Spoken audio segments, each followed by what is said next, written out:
Barbara, 1941 Dallas. Let's go back. What do you know about Dallas when you were just a little girl? Very little, because when I was 3, we moved to southern Louisiana. And why was that? There was a war on. My father was a food chemist, and Louisiana had a lot of sweet potatoes.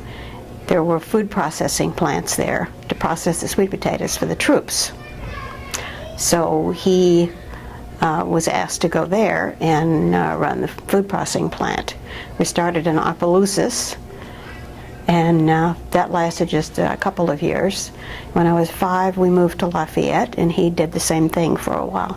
Now, was this a government job he had, or was this for a company? I believe it was a private food process. It was a private food processing plant. Of course, I was, barely past the toddler years, so I don't know a great deal of detail about it. Yeah. Now, what was the town in Louisiana you grew up in? Started in Opelousas. Right. And then we moved to Lafayette, which had about 40,000 people. And what was that like in Lafayette? What do you remember when you were a little girl? A lot, actually. As far as the Jewish community, it was a very small Jewish community, very close. My parents were very involved. We had a small temple, very reform, in the classic Southern Reform tradition. We had no rabbi. My father was one of the lay service leaders. He was not really deeply educated in Judaism, but our prayer book was in English. Although he made certain that I knew to recognize the Shema and could say the Shema in Hebrew. There were some community members who would have a little religious school for the few of us who were children in their homes on Sunday mornings. And thinking back, I realized that was quite a contribution. These were people, some of them with no children of their own, who could have slept late Sunday morning, but they wanted to educate these children. The temple had a small sanctuary, an organ, a very simple social hall, no air conditioning, in a very humid Gulf Coast climate. So I remember a great deal of fanning myself in services that went on interminably. And what did you do for fun as a little girl? Oh, there were, in our neighborhood, I was one of 4 kids right at the same age. Of course, I was the only Jewish one. And we just roamed the neighborhood. We would play cowboys and Indians. The houses were built up off the ground. They were built on, I guess, brick pillars. We would climb under the house, and that was our little club. So we spent a lot of time under the houses. I remember roller skating a lot. A whole lot. Now, climbing under those houses, was that like allowed, or was that like something you would sneak to do? No, my parents, I'm sure they knew it. Yeah. No, we didn't have to pretend to do it. There was nothing, presumably nothing dangerous under there. Yeah. The most dangerous thing I'm sure I ever ran into was a little green lizard, and we used to catch them and tame them, and there were plenty of them around. Yeah. It was just kind of, there was a game called Kick the Can. Which I guess has started some of the political expressions you run into now. But there was nothing organized, there was nothing scheduled. We just played. Your grandparents, you remember them at all? I only knew one grandparent, and I remember him extremely well. He was a fairly small man, very quiet, very kind. He liked for his little granddaughter to sit on his lap, but he had a lot of other stuff in his lap. It wasn't real easy. He traveled for a living until he retired and sold stuff to dime stores. And I ended up with an awful lot of toys and an awful lot of candy, by the box full for one child. And where was he living? He lived in Dallas, and then after he retired, he moved to Lafayette. Okay, to be by you guys. Right. Now, is this your mom's dad or your dad's This was my mother's father. Okay, and your other grandparents, you didn't know them, they were gone already? They had passed away before I was born. Were your grandparents born in this country, or did they come? With one exception, all of my grandparents were born in this country. And what was the exception? The exception was my father's father, who came from Romania when he was a very young man in 1890. Wow. And the rest of my family goes back, as far as I could trace, back to 1860. A great-grandfather was in Mobile, according to the census, in 1860. So, long time U.S. roots, long time. Right. Now, did you have any stories from your great-grandparents? Most of what I know I did through genealogical research. So there weren't a lot of stories, really, that I can recall. Yeah, yeah. Now, did your folks ever talk about the move to Louisiana? Were they happy they made that move? Were they sad they had to leave Texas? Well, I think it was mixed. That move did keep my father out of the military, so for my mother, of course, that was very positive. Moving from the city of Dallas to the town of Louisiana, back in those days, during wartime, was a jolt for my mother. Yeah. But she coped, and they made a very good life. They had a whole lot of very close friends. I was raised by a community. There were friends in the Jewish community, outside the Jewish community, but the small group of Jews were the really close ones. You know, they were at the house all the time. I was at their houses, all the time. You know, the front porch with the rocking chairs was a very real part of my life. Yeah. Very lightweight, easy, delightful childhood, except for a lot of heat and humidity. We sat around and stared at each other a lot because you don't get very energetic in a climate like that. Now, where did you go to high school? I went to Hillcrest. Okay, back in Dallas. When I was 13 and acquired my first boyfriend, who of course was not Jewish, there was this quick flurry, and we moved back to Dallas. Now, wait a minute, you guys up and moved back to Dallas because you went out at age 13? Well, the plan was for me to marry a Jewish boy. And when you start dating in Catholic southern Louisiana, and there are virtually no boys your age, there's a pretty good chance you're not going to marry somebody Jewish. And in those days, it was very important. And it was very important to my parents. You know, intermarriage rarely happened. I'm sure you've heard that over and over again. So did your dad stay with the same company? Did he have to change business?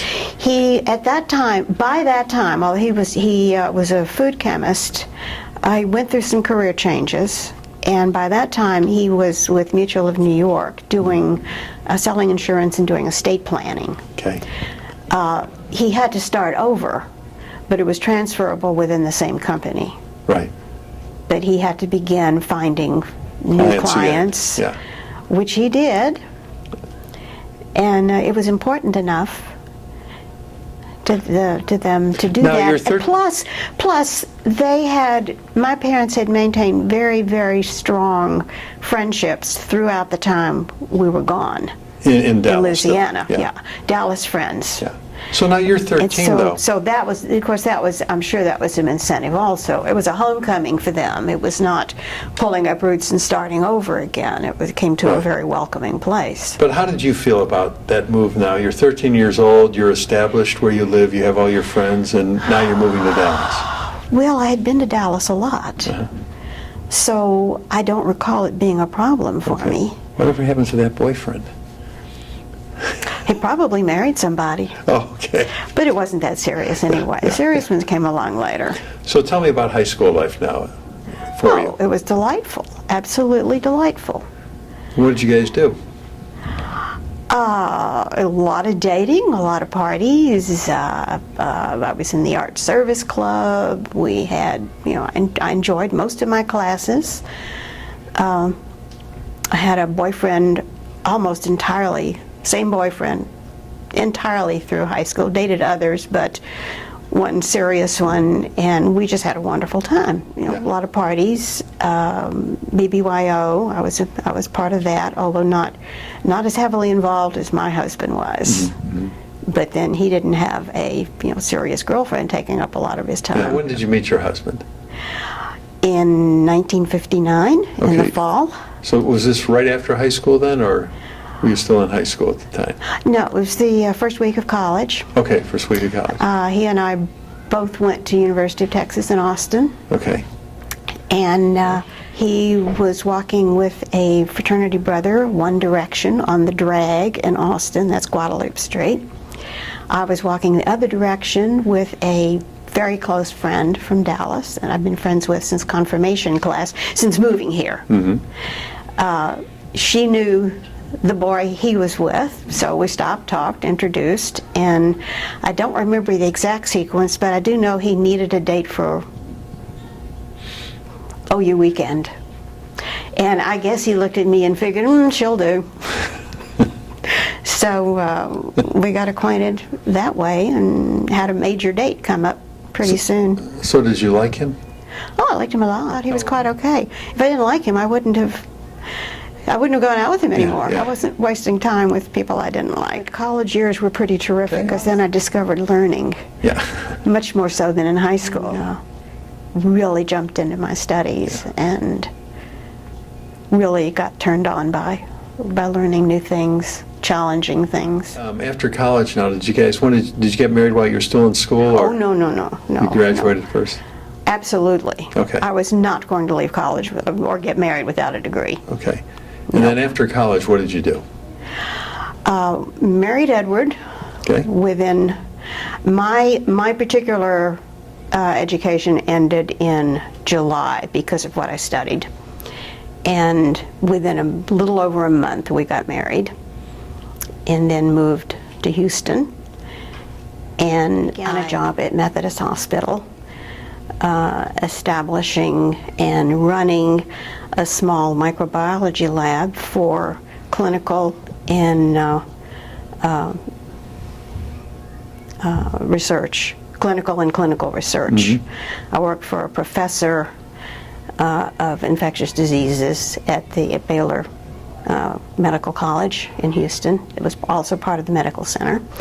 And he was a consultant in difficult infections. Right. At the time, it was in some of the early days of heart bypass operations by Dr. DeBakey. Right. There were some of the early kidney transplant patients at the hospital. There were various other people who were getting somewhat exotic infections. Right. And That had to be fascinating it was work. absolutely wonderful. I loved it. Yeah. And I did everything in the lab. It was a one-person lab, and I did everything from order the equipment to figure out what was causing people problems. Were there any discoveries made when you were in this field that became important to medicine today? Yes, we participated in clinical trials of an antibiotic by Bristol-Myers. Okay. And the product was methicillin, which was the miracle drug to cure Staph aureus. That is now the one to which many microbes are resistant. It has the acronym MRSA, methicillin resistant, but they were quite resistant at the time I was working on that. And that drug did go to market. So at the time, did you realize the importance of what you were doing? Yes, I did. The doctor I worked for was quite prominent in immunology and antibiotic work. So yes, we knew we were working on drugs that were. What was his name? His name was Eldred Yao. Okay. Now, Dr. DeBakey, world famous heart surgeon. Did you ever meet him? Oh yes, I did. Tell me about him. Dr. DeBakey was well aware of his own prominence. And my lab was right down the hallway from the OR, the operating room. So he would come down and talk to my boss fairly often. His patients were among those who had the infection problems. And I remember one day he came in rather angry, and he was kind of storming around, and my boss also had a secretary, and the two of us, I guess, were getting a little jittery, and my boss came out of his office and he said, "Now, Mike, you stop coming down here and scaring my girls." And he was a pussycat after that. What brought you back to Dallas? After we had been in Houston for 5 years, Edward took a job with Procter & Gamble, who posted us to Toronto. and we went several different places with Procter & Gamble and the Clorox Company. And there were a number of moves in a fairly short period of time, some of them to places that didn't go over well with me. And Edward finally said, we're moving back to Dallas. He was offered a move that was sort of one too many. But I was in Toronto. He was, I think, supposed to be in California. And I guess that's when he got the suggestion that we move again, and then again shortly after that. So I got a phone call, and he said, we're moving to Dallas. And I said, are you sure you want to live in the same city with your in-laws? Oh, yes, yes, yes. So I asked him that a few more times, and we did move to Dallas. He took a job with Frito-Lay Company, and we moved here. He worked there quite some time, a year and a half or so, which in those days, considering how people moved in his field, that was a fair length of time. And then he started his own business. Right, and what was the name of that business? The Dallas Marketing Group. Okay, and he stayed in that business till he retired? Until he retired. Okay. Now, how did you feel giving up your career in Houston? I didn't like it. Very difficult. I dragged my feet as long as I could, having children. I said we did not have children immediately. I was enjoying my job way too much. I also felt like I should be an adult before I tried producing others. And I was, still in my early 20s. I hadn't quite finished growing up yet. So I thought a mother should be grown up. We were married 3.5 years before our first child was born, in an era when a year was considered about the right length of time to produce the first child. Right. I was having a great time at my job. Tell me about your involvement in the Jewish community. Once we joined Temple Emmanuel, which was after our children were confirmed, very quickly I was asked to join the sisterhood, and I was also asked to be a hospital visitor for a new program called Caring Congregation.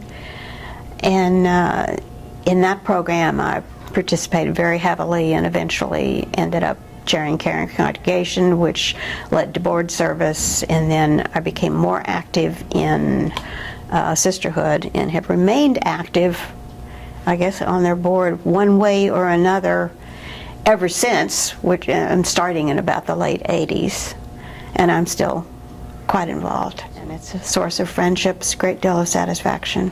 What was the happiest time in your life? The happiest period was either that time in Houston, no children, no responsibilities, and a job I loved. The other happiest period of time was in Toronto. We had a fantastic time, a really good life. It was a vibrant, wonderful, pulsating city, clean, safe, well organized, multicultural. There were fine restaurants, beautiful gardens, festivals, 4 seasons, which you don't experience in southern Louisiana or Houston. Terrific people. How did the Canadians take to the Americans? There's a difference between America and Americans. So we had friends who were, quote, anti-American because they didn't like American policies, they didn't like the dominance of America over Canada. But us as Americans, we were people. We were fine. They liked us, and we did everything we could to fit in well. If there was if we had a complaint about the way Canadians did something, you can be sure we never mentioned it to a Canadian. And I had learned that from my mother, who had moved into this very different culture in Louisiana, and you don't complain to the natives. Now, the turbulent time of the 60s, did that affect you at all? I clearly recall sitting in a car listening to Kennedy's speech about the Cuban nuclear situation. Right. And that was just before I finished my training. I very clearly remember having just moved to Canada and hearing on the TV that I guess Bobby Kennedy had been assassinated. This would have been summertime. Martin Luther King had been assassinated that spring, and then all of a sudden Bobby Kennedy was assassinated. And I remember we had one child, a boy, and I remember looking at Edward and saying there will be no toy guns in our house. And there weren't. Your children, where were they born?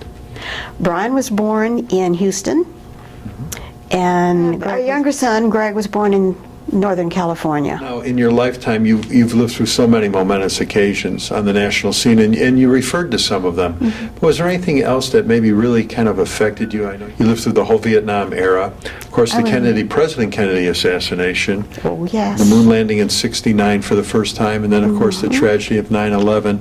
Was there something else that really stood out? I clearly remember the moon landing. We were in Jasper, Alberta, and saw a very, very snowy TV image of it. And I thought it was because we were out in the middle of nowhere. And it was not too many years ago when I found out that was the image everybody saw. Yeah, yeah. But certainly I remember that.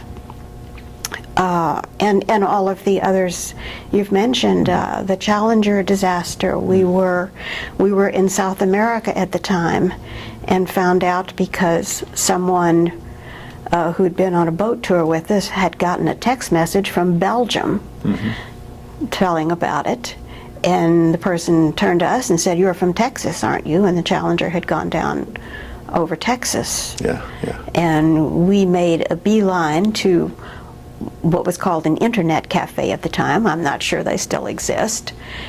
Logged on to CNN, and it was true. When 9/11 happened, we were in a small town in northern Italy. Wow. And we heard about it because we were in some little shop and speaking to each other in English, and someone else said a plane had hit the Twin Towers, and the Pentagon was burning, and I thought, oh, it's another one of those Orson Welles stories about the fake alien landing. And we headed back to the hotel a little bit later and walked in, and they had probably the first wall-hanging LCD TV I had seen on the wall, big screen, or looked big at the time, and there were the pictures of it. Yeah, wow. And then we realized. Now, was this a So vacation? at some point, our younger son said, "You can't leave the country anymore." That's cute. Was this a vacation or business? Oh, it was vacation. Vacation, okay. It was a vacation. Okay. You and Edward have 2 sons. That's correct. 1 granddaughter. Correct. You're almost married 51 years now. Is he still on trial? Every day. There you go. What I probably am too. What advice does Grandma have for the next generation? Grandma would say, get educated and learn how to think for yourself. You did a great job. You did very good today. Thank you.